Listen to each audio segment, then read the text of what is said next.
One of the most charged, most argued about questions in modern geopolitics is also one of the most misunderstood. Why is there so much hostility in the streets, in the governments, in the media, across the Arab world toward the State of Israel? You've probably heard a dozen different answers. Some people say it's religion, ancient hatreds between Muslims and Jews. Others say it's politics, colonialism, Western interference, oil. Others point to specific events. 1948, 1967, Gaza, the West Bank settlements. The truth, as it almost always is far more layered, far more historical, and far more human than any single talking point can capture. Today, we're going to do something that's actually pretty rare on the internet. We're going to slow down, go back to the beginning, trace the history honestly, present multiple perspectives, and try to genuinely understand why this conflict has endured for over a century, and why Arab public opinion toward Israel remains deeply hostile in much of the region to this day. This is not a video that tells you who is right and who is wrong. It is a video that tries to explain how we got here. Let's go. To understand modern Arab hostility toward Israel, you have to go back to a time before Israel existed. Before the State of Israel was declared in 1948, the land that now comprises Israel, the West Bank, and Gaza was part of the Ottoman Empire, and later a British Mandate territory, known broadly as Palestine. In the late 1800s, the land was home to a predominantly Arab Muslim population, along with Arab Christians and a small but long-standing Jewish minority. Arab identity and nationalism were beginning to stir, as they were across the region, in response to Ottoman rule and later Western influence. At roughly the same time, in Europe, a political movement called Zionism was gaining momentum. Zionism, founded largely in response to centuries of anti-Semitic persecution, including widespread pogroms in Russia and Eastern Europe, argued that Jewish people needed a homeland of their own. Many Zionist leaders set their sights on Palestine, which held deep religious and historical significance for Jewish people as the biblical land of Israel. So, from the very beginning, you had two peoples, Arab Palestinians and Jewish Zionists, who both had legitimate claims, legitimate histories, and legitimate fears, being pushed toward the same piece of land. That collision was not inevitable, but a series of decisions made by colonial powers, particularly Britain, made it almost impossible to avoid. In 1916, Britain made a promise to Arab leaders: support us against the Ottoman Empire in World War I, and we will help you establish Arab independence in the region. The Arabs delivered. They launched the famous Arab Revolt, fighting alongside British forces. Then, in 1917, Britain made a second, contradictory promise. The Balfour Declaration committed Britain to supporting the establishment of a national home for the Jewish people in Palestine. Two promises. The same land. Both made sincerely, at least in part, but fundamentally incompatible. Meanwhile, Britain and France were secretly carving up the entire Middle East between themselves in the Sykes-Picot Agreement, drawing borders with a ruler across a map, with no meaningful input from the Arab peoples who actually lived there. This is crucial. Arab anger at Israel cannot be understood in isolation from Arab anger at Western colonial powers, because to many Arabs, the creation of Israel was not separate from colonialism. It was the final expression of it, a European solution imposed on Arab land to a European problem. Whether that framing is completely fair is a legitimate debate. What is not debatable is that it is how millions of Arabs, and many historians, have understood events. And understanding that perspective is essential to understanding what followed. By the 1930s and 1940s, Jewish immigration to Palestine had increased dramatically. First as Zionist settlers arrived, then as Jews fled Nazi persecution in Europe. The Arab Palestinian population watched their demographic majority shrink and grew increasingly alarmed. Tensions boiled over into violence. Attacks and counterattacks between Jewish and Arab communities, British forces stretched thin and caught in between. In 1947, an exhausted Britain handed the problem to the newly formed United Nations. The UN proposed a partition plan: divide the land into a Jewish state and an Arab state, with Jerusalem under international administration. Jewish leaders accepted the plan. Arab leaders rejected it, arguing it gave too much land to the Jewish minority and dispossessed the Arab majority. On May 14, 1948, the State of Israel declared independence. The following day, 5 Arab armies from Egypt, Jordan, Iraq, Syria, and Lebanon invaded. Israel won that war. For Israelis, 1948 is the War of Independence, a miraculous survival story for a people who had just emerged from the Holocaust. For Palestinians and Arabs, 1948 is al-Nakba, the catastrophe. Approximately 700,000 Palestinian Arabs fled or were expelled from their homes during the war. Hundreds of villages were destroyed. The refugees and their descendants, now numbering in the millions, have never been allowed to return. This is the single most important foundational grievance in the Arab world toward Israel. Not religion, not abstract ideology, the displacement of hundreds of thousands of real people from their actual homes. That wound has never healed, and Arab governments, for decades, pointed to it as proof that Israel's existence was itself an injustice that had to be reversed. The 1948 war was just the beginning. Over the following 3 decades, Israel and its Arab neighbors fought a series of wars that fundamentally shaped the region and Arab attitudes. The 1956 Suez Crisis saw Israel, Britain, and France invade Egypt after President Nasser nationalized the Suez Canal. The United States, unusually, pressured all 3 to withdraw. But the episode confirmed Arab fears, Israel as a tool of Western imperial ambition. Then came 1967, the Six-Day War. In 6 days, Israel defeated the armies of Egypt, Jordan, and Syria and captured the Sinai Peninsula, the Gaza Strip, the West Bank, and the Golan Heights. Jerusalem, including the Old City and its holy sites, came under Israeli control for the first time. The 1967 war was transformational. It put Israel in control of millions more Palestinian Arabs, who now lived under military occupation. It put Israeli forces on the doorstep of Arab capitals. And it produced UN Resolution 242, which called for Israeli withdrawal from occupied territories in exchange for peace and recognition. The land for peace formula that has defined diplomacy ever since. The 1973 Yom Kippur War, launched by Egypt and Syria in a surprise attack, was an Arab attempt to reclaim lost honor and territory.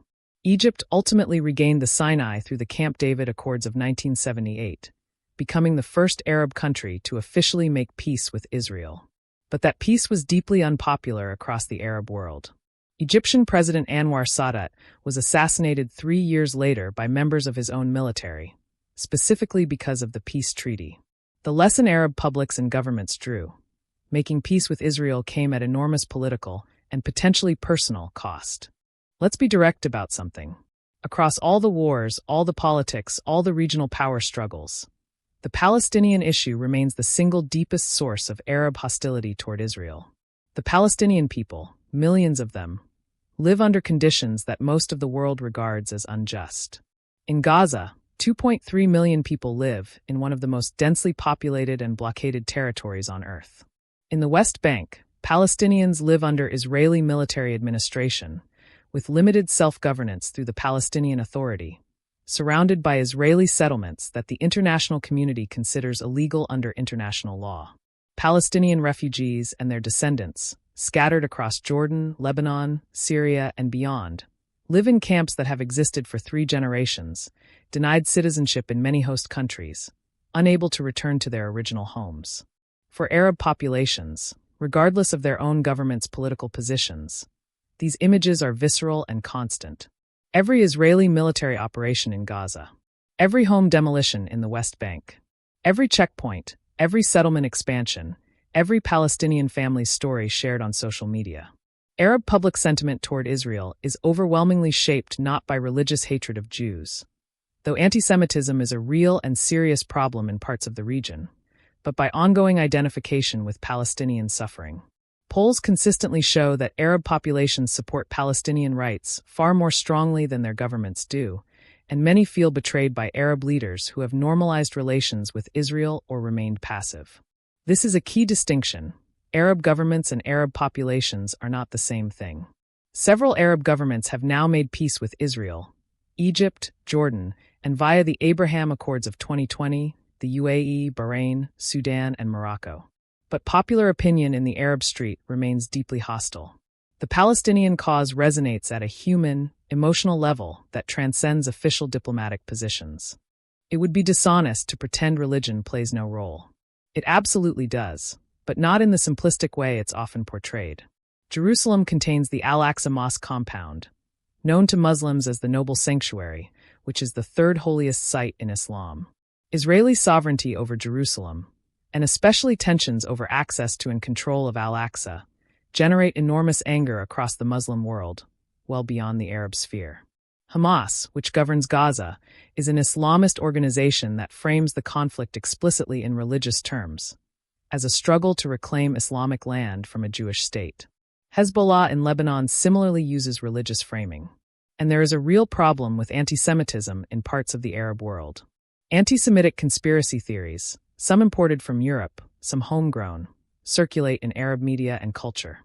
These should be condemned clearly and without equivocation. But here's the important nuance. The conflict did not begin as a religious war. The earliest Arab-Israeli fighting was primarily nationalist and territorial in character. Many of the Palestinian leaders of the early 20th century were secular nationalists.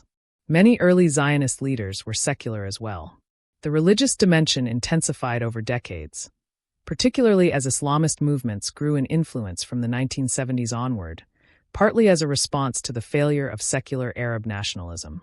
Reducing this conflict to religion, Muslims hate Jews, is not only factually inaccurate, it is precisely the kind of framing that makes resolution impossible. Arab Christians also participated in the Palestinian national movement. Jewish Mizrahi communities from Arab countries often have complex identities that complicate the simple narrative. And millions of Arabs have expressed that they have no quarrel with Jewish people, only with Israeli government policy. We also have to be honest about something that Arab critics of Israel sometimes don't like to discuss. For decades, Arab governments used the Palestinian cause cynically. Pan-Arab nationalism, most powerfully embodied by Egypt's Gamal Abdel Nasser in the 1950s and 60s, made Israel the enemy around which Arab unity could be organized. Hostility to Israel was useful. It deflected attention from domestic failures, from authoritarian governance, from poverty and corruption. Palestinian refugees in countries like Lebanon and Jordan were often kept in camps rather than integrated, partly due to genuine Palestinian desire to return home, but partly because their continued statelessness was politically useful as a symbol. Arab governments sent armies to fight Israel in 1948, partly out of genuine solidarity with Palestinians, and partly to pursue their own territorial interests. When those armies lost, the Palestinians bore the consequences.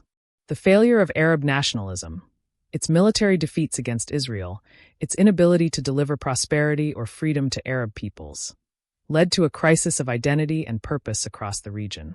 This created space for Islamism to grow, and for Iran, a non-Arab but Muslim nation, to position itself as the true champion of Palestinian resistance after its 1979 revolution. Today, the axis of resistance, Iran, Hezbollah, Hamas, frames opposition to Israel in both Islamist and anti-imperialist terms. This is distinct from traditional Arab nationalism, but it draws on the same wells of grievance and has enormous popular appeal, particularly among younger Arabs who feel betrayed by both their own governments and the international community. It's 2024. Let's talk about the present, not just history. The Israeli occupation of the West Bank has now lasted over 57 years, more than half a century. Roughly 3 million Palestinians live there under Israeli military law, while Israeli settlers, numbering nearly 700,000, live under Israeli civilian law in the same territory. That dual legal system, applied on the same land based on ethnicity and citizenship, is what many human rights organizations, including Israeli ones, describe as apartheid. Israel and its supporters vigorously contest that characterization.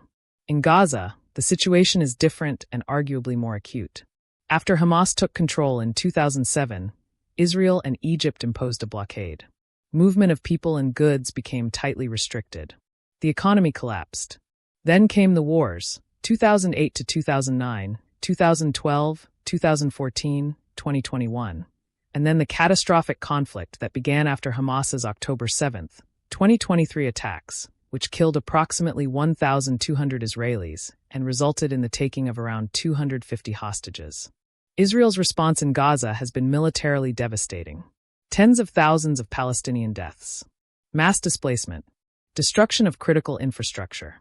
Whatever one's position on Hamas's actions, and they were atrocities, the scale of civilian suffering in Gaza has generated unprecedented levels of outrage worldwide, including in countries that had previously maintained warmer relations with Israel. For Arab populations watching this unfold, in real time on social media, often with family connections to Gaza or the West Bank, the emotional response has been overwhelming.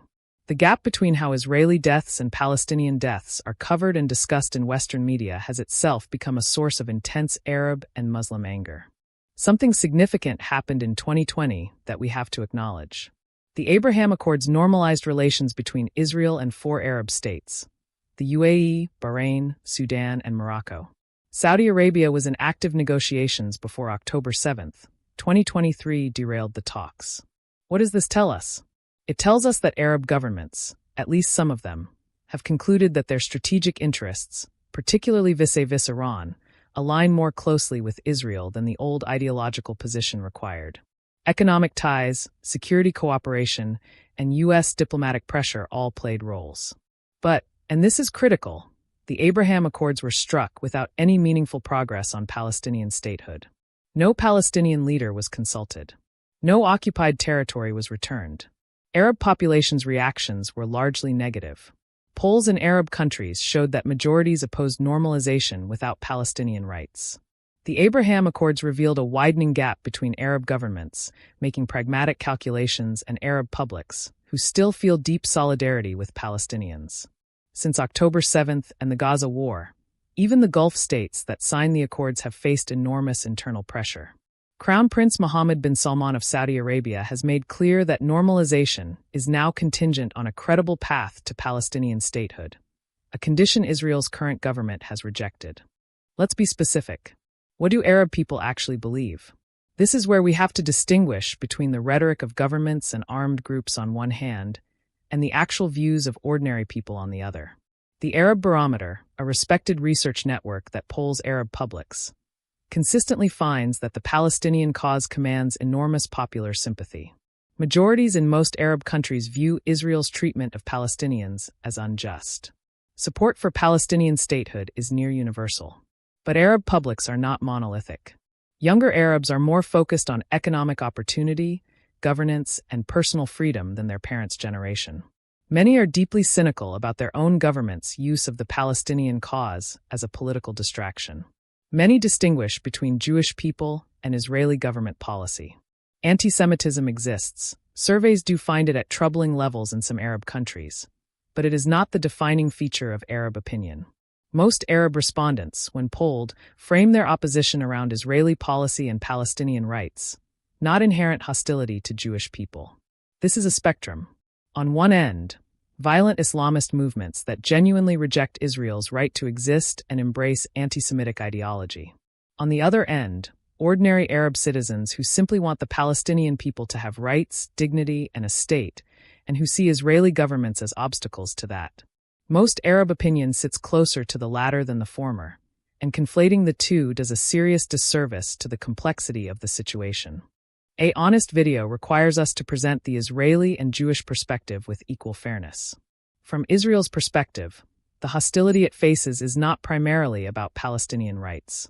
It is about a refusal by much of the Arab and Muslim world to accept that Jewish people have the right to self-determination in their ancestral homeland. Israelis point to the fact that Arab states rejected the 1947 UN Partition Plan, a plan that would have established a Palestinian state alongside Israel, and chose war instead. They point to the PLO Charter's original call for Israel's destruction, to Hamas's explicit commitment to Israel's elimination, to chants of "from the river to the sea" at protests worldwide. Israelis argue that they have repeatedly offered peace. Camp David 2000, Taba 2001, the Olmert proposals in 2008, and been met with rejection or violence. They argue that the occupation, while real, exists because of security necessity, not expansionist desire. They argue that Hamas, a terror organization, governs Gaza, and that no democracy would tolerate rocket attacks and cross-border raids without responding militarily. And they point to history. The Jewish people faced genocide in Europe, living as minorities in other people's states. Israel is not a colonial imposition. It is the fulfillment of a Jewish national right recognized by international law. Jewish people also have roots in the land going back millennia. These arguments have genuine force. Acknowledging Palestinian suffering does not require dismissing Israeli security concerns. Both can be true simultaneously, and they are. So, why does much of the Arab world remain hostile to Israel? Let's pull together everything we've covered. It is historical, rooted in the displacement of Palestinians in 1948, the humiliation of military defeats, the experience of occupation, and the broken promises of colonial powers. It is political, sharpened by decades of Israeli settlement expansion, the continued statelessness of Palestinian refugees, and the failure of any peace process to deliver meaningful Palestinian rights. It is emotional, sustained by constant images of Palestinian suffering, by family and communal ties to those under occupation, and by a sense that the international order treats Arab and Palestinian lives as worth less than Israeli lives. It is partly ideological, amplified by Islamist movements and Iran-backed actors who have a strategic interest in maintaining the conflict. And it is, in some measure, also a reflection of real anti-Semitism, which exists in the Arab world and must be confronted honestly, not explained away. None of these layers cancel the others. They coexist. They feed each other. And they make this conflict extraordinarily resistant to resolution. What would change things? Most analysts, and most ordinary Arabs and Israelis, would agree on some version of the same answer. A genuine, negotiated two-state solution that gives Palestinians a viable, sovereign, contiguous state, guarantees Israeli security, and resolves the refugee question in a just and realistic way. Whether that is still possible, given the current state of Israeli politics and Palestinian leadership, is one of the most sobering questions in international affairs. After October 7th and the Gaza war, many who spent decades working toward that solution are now deeply pessimistic. But understanding why the hostility exists, understanding it honestly in all its complexity, is the prerequisite for any path forward. You cannot solve what you refuse to understand. If you made it this far, thank you. This is not easy content. It's not designed to give you simple answers, because there aren't any. What I hope you take away is this. The hostility between much of the Arab world and Israel is not a mystery, it is not irrational, and it is not simply the product of hatred. It is the product of a century of competing claims, colonial manipulation, military conflict, and ongoing dispossession, layered with real religious and ideological dimensions and manipulated by various actors for political purposes. Understanding it doesn't mean endorsing any particular position. It means taking seriously that both peoples, Palestinian and Israeli, have suffered, have real claims, and deserve security and dignity. The first step toward any better future is seeing the full picture. I hope this video helped you do that. If you found this valuable, share it with someone who needs a deeper understanding of this issue. Leave a comment, respectful ones only, please. And subscribe if you want more deep dives like this. I'll see you in the next one.